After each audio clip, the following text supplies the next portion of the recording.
Tonight, someone is going to leave your message on read. It will only take a second. Your stomach will drop anyway. That reaction feels modern. It feels like a small, silly, 21st century problem. But the real answer is far stranger. That drop in your stomach is 3 million years old. Long before phones, before writing, before villages, your ancestors lived in small bands of 20 to 50 people. There was no calling a friend in the next town. There was no next town. There was only the group you were born into, and the wilderness outside it.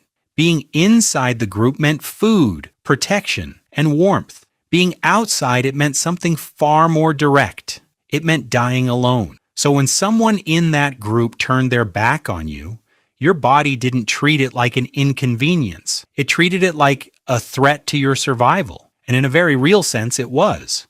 This is where the story gets strange.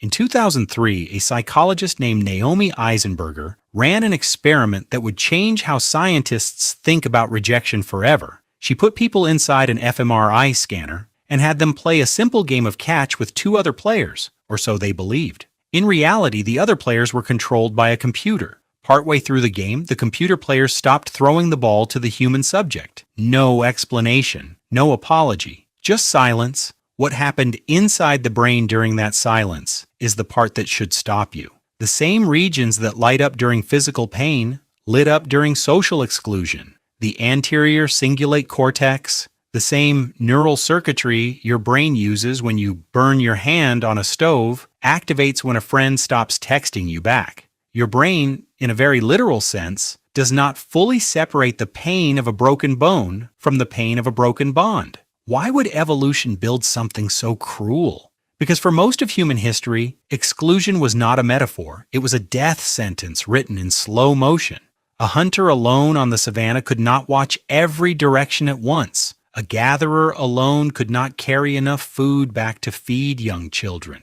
A human alone, stripped of the group's eyes, ears, and hands, was a human who did not survive long enough to pass on their genes. So the humans who felt agony at the thought of being cast out were the humans who fought hardest to stay in. They apologized faster. They shared more. They noticed the subtle shift in a friend's tone before it became a full break. Pain became a warning system, and warning systems that work get inherited. You are the descendant of the ones who could not stand to be left behind. There is a second study that goes even further into how far the ancient brain will go to avoid rejection. The psychologist Kipling Williams, the same researcher who helped design that ball-tossing experiment, called it cyberball, spent decades studying what he named ostracism. Not bullying, not insults, just being ignored.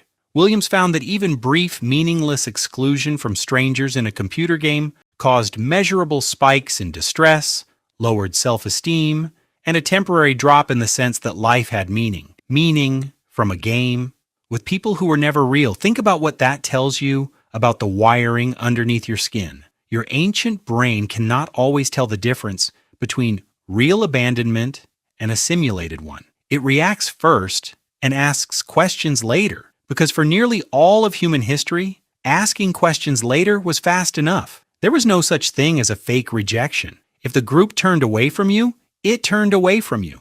So what did your ancestors actually do when it happened?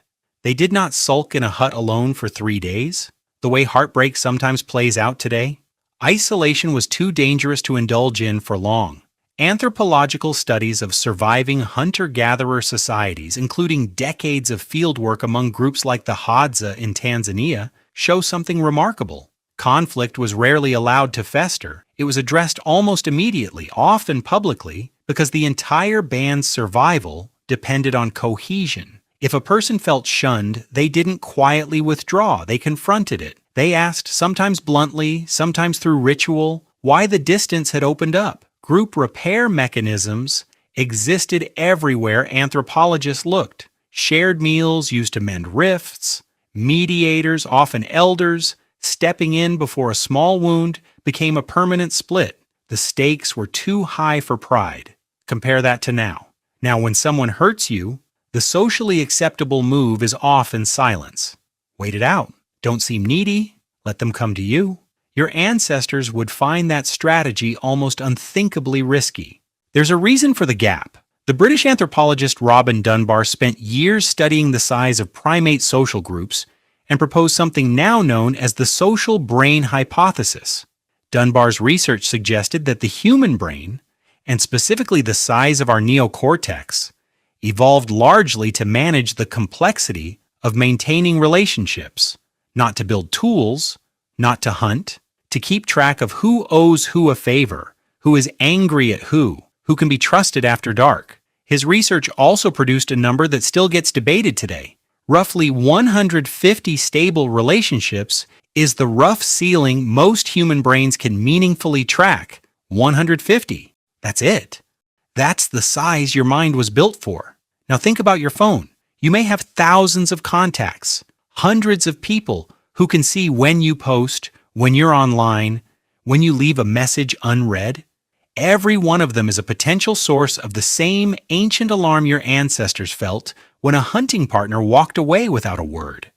Except now the alarm can go off constantly, from strangers, from acquaintances, from people whose opinion of you shouldn't matter and somehow still does.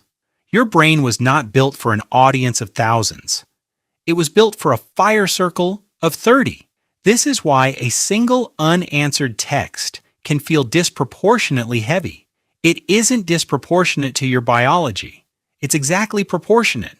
Somewhere underneath the part of you that knows, logically, that this person is probably just busy, there is a much older part of you that still believes distance from the group means the wolves are closer tonight.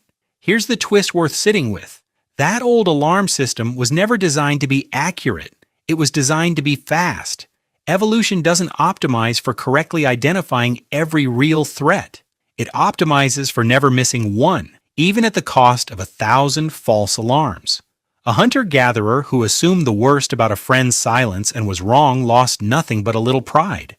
A hunter-gatherer who assumed the best and was wrong sometimes lost their life. So your brain still runs the ancient math. Assume the worst. React fast. Ask questions never, because for most of human history there was no time to ask. You're not weak for feeling wrecked by a friend's silence. You are running software written for a world with no phones, no unread receipts, no ambiguity at all. In that world, distance was never subtle. It was a decision made in daylight by people you could see. So tonight, when the message sits there unanswered and your stomach tightens without your permission, you are not overreacting. You are hearing an alarm that kept your ancestors alive for 100,000 years. It just hasn't been updated for a world where silence usually means nothing more than someone else being busy, tired, or asleep. Tonight someone is going to leave your message unread. And for one small moment, some far older part of you will brace for the wilderness outside the fire.